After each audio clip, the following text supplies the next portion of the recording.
भुवन पर इंद्र को बिठाया गया है। अहंकार तो आएगा ही। किसी ने बहुत अच्छी बात लिखी है कि खुदा जब हुस्न देता है तो नजाकत आ ही जाती है। अब हुस्न का मतलब यहाँ पर केवल सुंदरता नहीं है। हुस्न मतलब सुंदरता, ज्ञान, पद, प्रतिष्ठा, नाम, शोहरत, धन, दौलत, ये सारी चीजें। और नजाकत यानी अहंकार, कि जब खुदा जब ऐसी चीजें देते तो अहंकार आना स्वाभाविक है। सबकी बुद्धि भ्रष्ट हो जाती है कुछ समय के लिए। और हम इंसानों की क्या बात करें, अब भगवान को देखिए। भगवान जब लक्ष्मी जी से विवाह नहीं हुआ था तो कहाँ रहते थे बताइए, किसको पता है? भगवान पहले कहाँ रहते थे विवाह से पहले? पहले शादी से पहले, चलिए मैं हिंट देती हूँ, वो एक धाम है, बैकुंठ धाम। भगवान बैकुंठ धाम में रहते थे। शादी हुई लक्ष्मी जी के साथ, फिर कहाँ रहने लगे? क्षीर सागर। किस पर सोते हैं? वो सोने की जगह है। महल इत्यादि छोड़कर किस पर सोने आए वो? शेषनाग पर। कब से? लक्ष्मी जी कौन है? लक्ष्मी जी से विवाह करने के बाद भगवान ने कैसी हरकतें करी तो देखिए, भक्तों ने लिखा है कि अगर कोई साधारण व्यक्ति धनवान होने के बाद या नाम शोहरत मिलने के बाद थोड़ी ऐसी वैसी हरकतें करे तो इतना चौंकने की बात नहीं है। क्यों नहीं है? वो कहते हैं कि अंध रमा संबंध ते होत न अचरज कोई। कि अगर साधारण व्यक्ति लक्ष्मी से संबंध जुड़ने के बाद ऐसी वैसी हरकत करे तो अचरज मत करो। कि अंध रमा संबंध ते होत न अचरज कोई। क्यों? क्योंकि कमल नयन नारायण हूं रहे सर्प पे सोए। जिसके कमल जैसे बड़े, भाई छोटी छोटी आंखें हो तो समझ में भी आए भाई ठीक से दिखा नहीं, और उनके तो श्रृंगार में उनकी प्रशंसा उनकी आंखों की होती है कि कमल जैसे बड़े बड़े नैन हैं। तो इतनी बड़ी बड़ी आंखें तो शेषनाग नहीं दिखा ठीक से, उस पर सोने चले गए। तो जब भगवान ऐसी वैसी हरकतें कर रहे हैं लक्ष्मी जी से संबंध जुड़ने के बाद, हम और आप तो करेंगे। तो इंद्र की इस हरकत पर ये बताया, तर्क दिया गया कि जब खुदा जब हुस्न देता है तो नजाकत आ ही जाती, अहंकार आना स्वाभाविक है। इंद्र ने माला फेंक दी, वो चले जाते हैं। अब दुर्वासा ऋषि उसी रास्ते से वापस आ रहे थे, उन्होंने अपनी माला पहचान ली। बहुत क्रोधित होते हैं इंद्र। वहीं खड़े खड़े कहते हैं कि तुम्हें जिस 3 लोक 14 भुवन का इतना नाज है ना, इतना अहंकार है, मैं श्राप देता हूं तुमसे छीन लिया जाए। अब देखिए, ऐसे तो देवताओं को सब पसंद करते हैं, पर देवताओं के पीछे भी एक व्यक्ति हर वक्त लगा रहता है। कौन है वो? शुक्राचार्य जी। ये दैत्यों के गुरु हैं। ये मानव देवताओं के पीछे ही घूमते रहते हैं कि कब किसी को श्राप मिले और मैं उसका फायदा उठाऊं। तो शुक्राचार्य जी यहाँ दैत्यों से कहते हैं कि इंद्र अभी श्रापित है, आक्रमण कर दो। दैत्यों ने आक्रमण किया। 3 लोक 14 भुवन दैत्यों के पास चला गया। अब देवता भगवान के पास जाए, क्या करे? भगवान कहते युद्ध तो कर नहीं सकते, इंद्र को श्राप मिला हुआ है, तो क्या करें?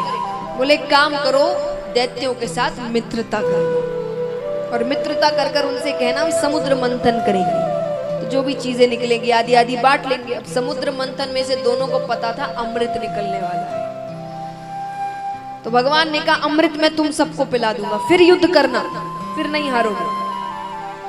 ठीक है, दैत्यों से कहा जाता है, वो भी मान जाते, क्योंकि उन्हें भी पता था समुद्र मंथन ना अकेले देवता कर सकते ना अकेले दैत्य कर सकते, दोनों को मिलना ही पड़ेगा, और दोनों को अमृत चाहिए। वो इस लालच में, उन्हें अमृत मिल गया तो 3 लोक 14 भुवन फिर चले जाने का कभी डर ही नहीं है उन्हें, मान गए। तो अब मंथन आरंभ करने जा रहे हैं। मद्राचल पर्वत को बीच में रखा गया, बासुकी नाग को रस्सा बनाया गया, बीच में रखते हैं। अब देखिए, दैत्य बहुत शक्तिशाली है, बहुत शक्ति है उनमें, बल बहुत है, लेकिन मूर्ख है, दिमाग बिल्कुल भी नहीं है। और भगवान में दोनों है। भगवान को पता है कब बल का प्रयोग करना है और कब दिमाग का प्रयोग करना है। सफलता तभी प्राप्त होती है, हर वक्त बल के प्रयोग से नहीं होती, कभी कभी दिमाग भी लगाना पड़ता है।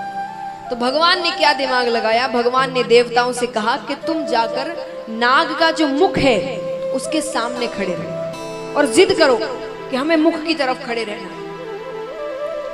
अब दैत्य मूर्ख है।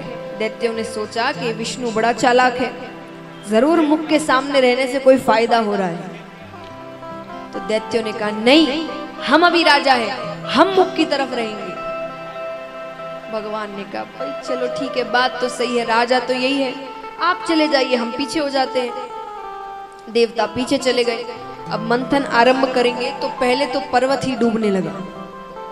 तब भगवान ने कच्छप अवतार लिया, कछुए का रूप, और अपनी पीठ पर भगवान उस पर्वत को रखते हैं। अब मंथन आरंभ कर रहे हैं तो मंथन के लिए क्या करना पड़ेगा? दोनों को नाग को खींचना पड़ेगा। तो जैसे ही नाग को खींचते हैं सबसे पहले उसके मुख से विष निकलता है। उस विष से कितने दैत्य वहीं मारे गए।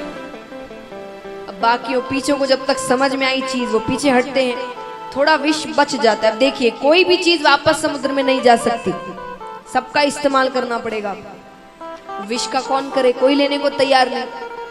तब भगवान ने देवताओं से कहा महादेव जी के पास जाओ। महादेव जी से कहा गया आप विष ग्रहण करिए। महादेव जी मान गए। पार्वती जी कहते हैं, पार्वती जी ने कहा कि देवता बड़े चालाक हैं, अमृत खुद ग्रहण कर लेंगे और विष आपको दे रहे हैं, आपकी मृत्यु हो जाएगी। महादेव जी ने कहा जग कल्याण के लिए मृत्यु हो भी जाए तो क्या दिक्कत है। माता समझ गई ऐसे ये समझने वाले नहीं तो कैसे, अब रोकने वाले भी नहीं। तो माता ने कहा एक बात कही सुनिए, आप मुझसे प्रेम करते हैं? बोले बहुत। तो आपके शरीर में मेरा स्थान कहाँ है? बोले हृदय में। पार्वती जी ने कहा मैं आपके हृदय में रहती हूँ? बोले हाँ। तो बोले वो विष तो गले से हृदय में भी उतरेगा? बोले उतरेगा। बोले मेरी भी मृत्यु हो जाएगी, आप पर पत्नी हत्या का कलंक लगेगा। भोले बाबा भोले हैं ना बहुत। तो माता ऐसे समझा रही है। तो माता ने कहा आप पर तो कलंक लग जाएगा। भगवान कहते हैं सही बात है। महादेव जी ने कहा ठीक है, मैं उसको गले से नीचे उतरने ही नहीं दूंगी। तो महादेव जी ने उस विष को गले पर ही रोक लिया। तब से उनका नाम पड़ा नीलकंठ। बोले नीलकंठ महादेव की। तो महादेव जी विष ग्रहण करते हैं पर उसको गले से नीचे नहीं उतरने देते। अब मंथन कर रहे हैं। मंथन में कई चीजें बाहर निकलती है। उच्च श्रेवा घोड़ा निकलता है, कामधेनु गाय निकलती है, ऐरावत हाथी निकलता है। सब कुछ ना कुछ ले रहे हैं, कुछ देवता ले रहे हैं, कुछ उसमें से लक्ष्मी माता भी निकलती है। लक्ष्मी माता समुद्र मंथन में से बाहर आई थी, हाथ में वरमाला लिए।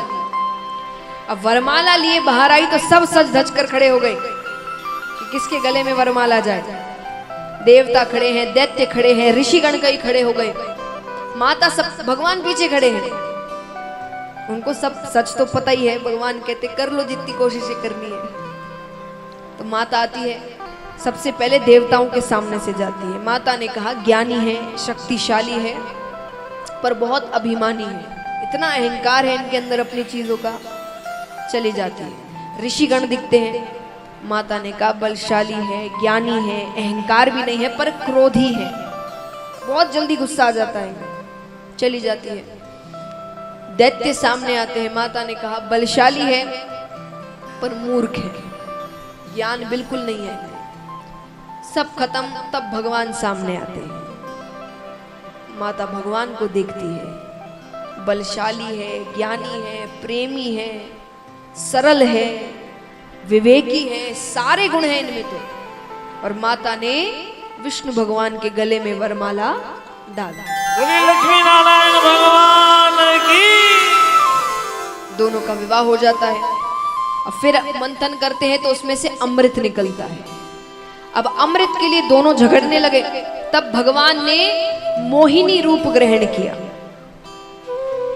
भगवान इतने ज्यादा सुंदर लग रहे हैं, इतने ज्यादा सुंदर लग रहे हैं। और देखिए जो कामी व्यक्ति होते हैं ना, वो बाहरी सुंदरता देखते हैं।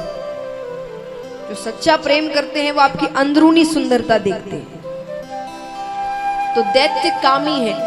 अब भगवान इतने सुंदर लग रहे हैं कि वो अमृत तो भूल गए और भगवान के पीछे पीछे जाने लगे। और भगवान ने भी जितने दैत्य थे सबको मदिरा पान करवा दिया और यहाँ पर देवताओं को अमृत पिलाने लगते हैं। अब दैत्यों में से एक दैत्य थोड़ा होशियार था, राहु नामक दैत्य। उसने भगवान को पहचान लिया तो वो चुपचाप देवताओं की श्रेणी में जाकर खड़ा हो जाता है। भगवान ने गलती से उसे भी अमृत पिला दिया। अब जब तक भगवान को समझ आए, भगवान ने सुदर्शन चक्र फेंका, सर धड़ अलग कर दिया, लेकिन तब तक अमृत ने अपना काम कर दिया था। तो तब से वो दो दैत्य बने, राहु और केतु। अब यहाँ पर दैत्यों को गुस्सा आता है। जैसा मैंने कहा, दिमाग नहीं है, मूर्ख है। ये समझ गए हैं, जब पता चल गया कि सबने अमृत पान कर लिया है, फिर भी गुस्से में युद्ध करते कि हमारे साथ धोखा हुआ है। युद्ध करते 3 लोग 14 भुवन देवताओं के पास चला जाता है। इस प्रकार देवताओं ने अपना सिंहासन वापस लिया। राजा परीक्षित कहते हैं, तो क्या इसके बाद दैत्य चुप बैठ गए? वो हार मान लिए?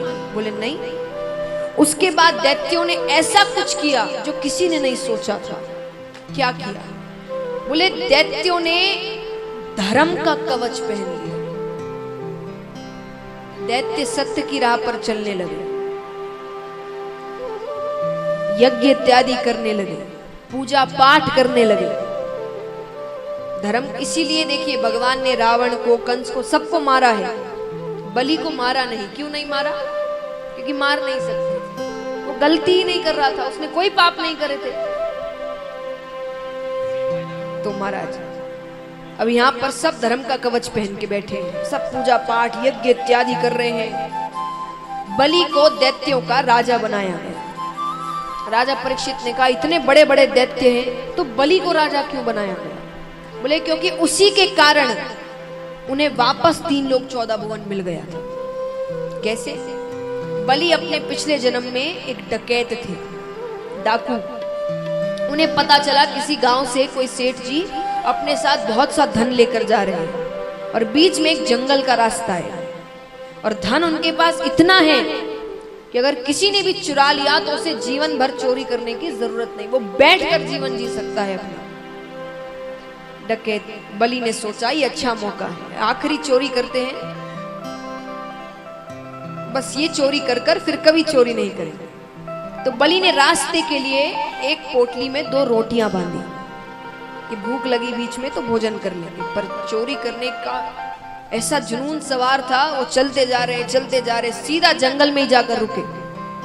अब सेठ जी को आने में थोड़ी देर थी तो उन्होंने सोचा भोजन कर लेते हैं। स्नान इत्यादि कर कर अपनी पोटली खोलते हैं कि सामने से एक कुत्ता आता है, बहुत भूखा है, वो रोटी की ओर देख रहा है।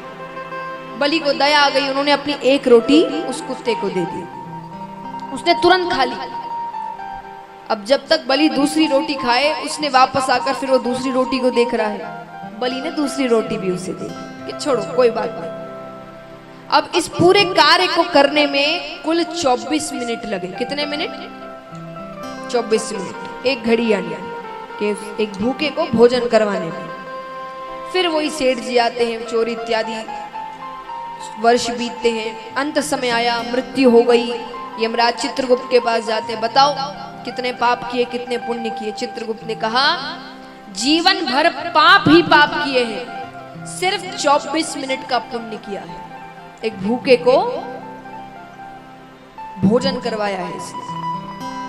ठीक है, यमराज ने कहा पहले क्या भोगना चाहते हो, पुण्य की पाप? अब उसी रास्ते से शुक्राचार्य जी जा रहे हैं। शुक्राचार्य जी ने कहा कह दो पुण्य। बलि ने कहा पुण्य। क्या करना चाहते हो? जैसे मैंने बताया स्वर्ग में आपकी इच्छाएं पूरी होती हैं। तो यमराज ने पूछा क्या करना चाहते हो? शुक्राचार्य जी ने कहा कह दो इंद्रासन पर बैठना है। बलि ने कहा इंद्रासन पर बैठना है। इंद्र को समझाया गया 24 मिनट की बात है, उसके बाद वापस तुम्हारा ये आसन। ठीक है, बैठाते हैं। अब बैठने से पहले शुक्राचार्य जी ने कानों में कुछ कहा उसके। उसने कहा ठीक है मैं ऐसा ही करूंगा। चले जाते हैं। अब जैसे ही आसन पर बैठते हैं कि बुद्धि भ्रष्ट हो जाती है। वही बात, खुदा जब हुस्न देता है तो नजाकत आई जाती है। ये सब चीजें मिले तो दिमाग चलना बंद कर देता है। अब क्या करना था वो क्या कर रहा है। जैसे ही बैठा आसन पर, अप्सराओं से कहते नृत्य करके दिखाओ, भोजन लेकर आओ, ये करो, मेरी सेवा करो, ये लेकर आओ, वो लेकर आओ, वस्त्र लेकर आओ। शुक्राचार्य जी ने कहा क्या करने को भेजा और ये क्या कर रहा है। वो 10 मिनट ऐसे ही गवा देता है। शुक्राचार्य जी क्रोधित हो रहे हैं। नीचे एक छोटा सा पत्थर रखा था, उन्होंने पत्थर उठाया और खींच कर मारते हैं। सर पर चोट लगी। चोट लगने से याद आता है अरे मुझे क्या करना था। ये जो दुख संकट है ना हमारे जीवन में, ये भगवान के पत्थर होते हैं। भगवान हमें फेंक कर मारते हैं कि मैंने तुम्हें क्या करने को भेजा और तुम क्या कर रहे हो वहां पर। अब राजा बलि तो समझ गए, पर हम कैसे हो गए हैं। हमें बड़ा पहाड़ भी भगवान फेंक कर मार दे फिर भी हमें समझ नहीं आता। बलि को समझ आ गया। बलि तुरंत खड़े होते। बलि कहते गुरुजी इधर आइए। शुक्राचार्य जी आते हैं, हाथ में जल दीजिए। जल देते हैं। बलि कहते हैं ये 3 लोक 14 भुवन, इसका राजा भी मैं हूं, मालिक भी मैं हूं। सब देवता वहां खड़े थे। सबने कहा 10 मिनट के लिए तो तुम ही हो। तो बोले ये 3 लोक 14 भुवन मैं अपने गुरु जी को दान में देता हूं। 3 लोक 14 भुवन शुक्राचार्य जी को दान में दे दिए। तो दैत्यों के पास फिर से पुरासन आ गया। अब क्या करें। तब देवताओं की माता दिति के बारे में कल मैंने आपको बताया। दिति दैत्यों की माता है, हिरणाक्ष हिरण्यकश्यपु। अदिति देवताओं की माता है, जो 12 देवता 12 आदित्य हैं उनकी माता है अदिति। वो भगवान से बहुत प्रार्थना करती है, पूजा पाठ करती है कि मेरे बच्चों को उनका स्थान वापस दीजिए।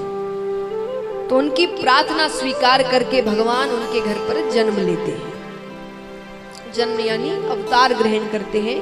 तो भगवान वामन अवतार ग्रहण करते हैं। छोटे से भगवान, बटुक रूप भगवान का। धोती पहनते, हाथ में भिक्षा पात्र है, एक लकड़ी का दंड है। और यहाँ पर बलि राजा एक बहुत बड़ा यज्ञ करवा रहे हैं। यज्ञ से पहले दान इत्यादि सब कुछ किया। भगवान को आने में थोड़ी देर हो गई तो भगवान आकर आवाज लगाते हैं दान के लिए। राजा वो आवाज सुनते ही उठते हैं। शुक्राचार्य जी ने कहा जितना दान करना था कर दिया, अब सब यज्ञ के बाद बैठ जाइए। राजा बैठ जाते हैं। तब भगवान